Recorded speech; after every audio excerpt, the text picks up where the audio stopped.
Alors, donc là, on va regarder l'évolution de nos boutures de rosiers qui ont été faites, donc on va dire été ou fin d'été de l'année dernière.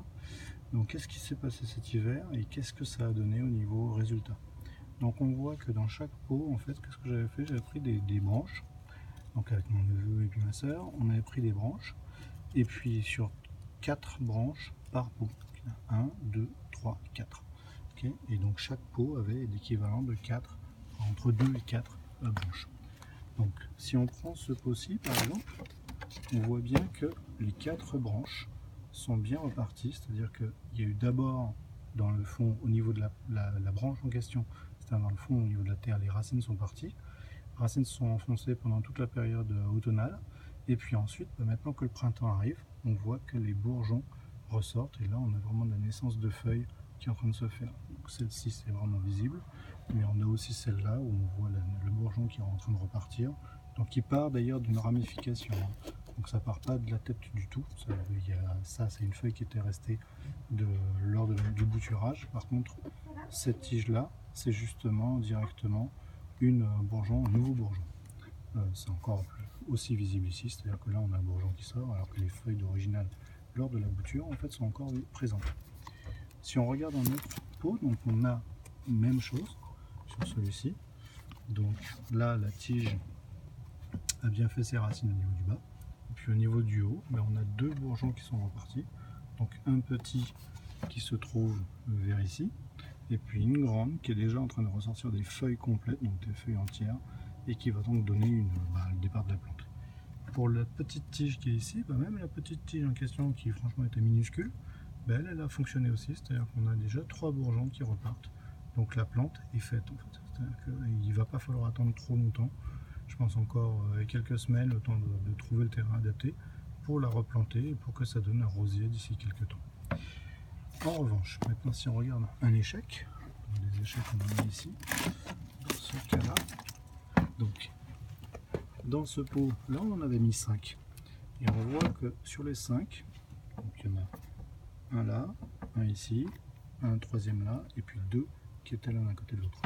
Donc sur les 5, effectivement, on a bien les deux de cette partie-là qui sont poussés. Par contre, ces trois-là, en fait, sont restés stériles et donc n'ont rien donné. Donc si je retire la tige, en fait, ça fait une tige de bois, tout simplement.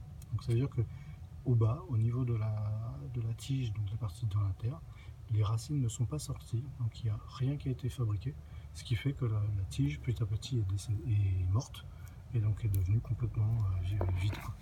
Pareil pour celle-là, si on enlève. Donc on a bien la tige qui était complètement, le bois est resté, est devenu mort en fait. Attention, si vous pouvez les casser, ce serait bien parce qu'ils ont survécu, ce serait dommage de les tuer. Donc on était à celle-là, puis la dernière des échecs, donc pareil, même chose, qui n'ont donné rien du tout. Par contre les deux qui sont là, eux ils ont fonctionné, donc eux pourront être replantés. Et donc au total, sur un lot, on a 5 pots. 5 pots, oui, parce qu'en fait il y avait aussi des cotonéastères qui avaient été plantés au même moment, donc ces pots-là étaient avec des cotonéastères. Donc quoi qu'il en soit, sur les 5 pots, on va dire en moyenne 3 à 4 tiges par pot. On voit qu'on a, donc on avait 5 x 4, on a une vingtaine de tentatives. Sur les 20 tentatives, il nous en reste en fonctionnel 1, 2, 1, 2, 3, 4, 5, 6, 7, 8, 9, 10, 11, 12, 13, 14, 15, 16. Donc sur 20, on se retrouve avec 16 plants qui ont fonctionné. Donc le bouturage des rosiers, franchement, il faut y aller sans même se poser de questions. C'est plutôt sympa, c'est facile à faire. Ça prend pas trop de temps, c'est ludique quand on a des enfants à qui on veut expliquer le système du bouturage. Et en une petite heure ou 2 petites heures, vous avez fait ça. Et après, il y a juste à attendre. Le moment de le faire, c'est plutôt au mois d'août. Nous, on l'a fait durant le mois de juillet, mais c'est pas forcément conseillé parce qu'il fait encore un peu chaud dans la période d'août. Mais en général, en le faisant vers la fin août, début septembre, c'est pas mal. Parce que ça permet surtout, il faut que les racines puissent démarrer alors que la feuille extérieure est encore vivante. En gros, cette feuille-là, c'est les feuilles de la plante originale, en fait, enfin de la bouture. Donc elles sont restées là durant toute la période automnale et hivernale, de manière à alimenter la tige, et donc elle a poussé à ce que la tige fabrique des racines.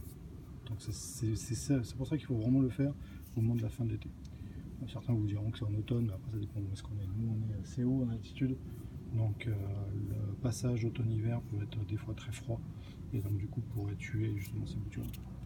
Donc résultat des courses, c'est que aujourd'hui on est au mois de mars, donc on va être 24 mars je crois. Donc 24 mars, on va sans doute les planter encore dans 2-3 semaines, ou début mai, on va voir. Mais ça va continuer. Donc maintenant par contre il faut arroser.